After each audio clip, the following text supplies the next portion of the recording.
Hi everyone, welcome to another lesson in French. Today's lesson is about G+L, which is G+L in French, and which sounds gl, gl, gl, gl.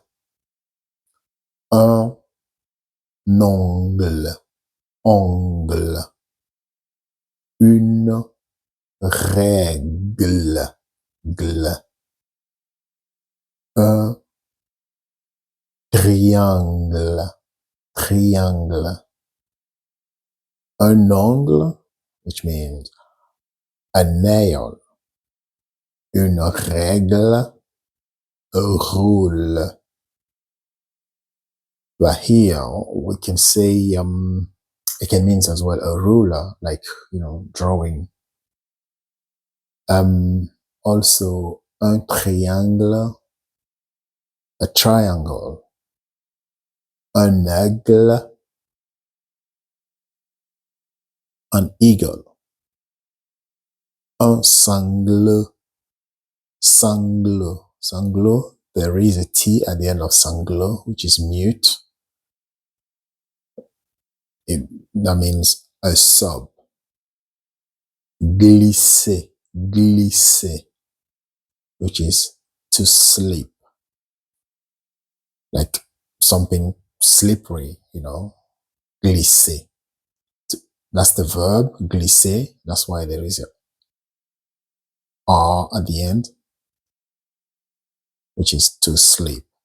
Example, un aigle plane dans l'air.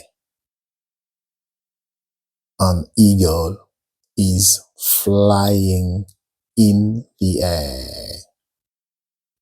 Gladys, which is a name, mostly female name.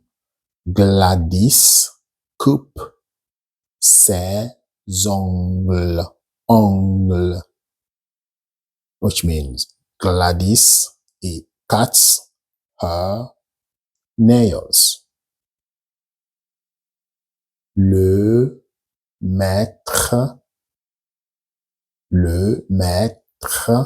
dessine, dessine. In previous lesson, we said double S sound S, S. Dessine. Un triangle, triangle. AN sounds un. Triangle, which means the teacher draws a triangle.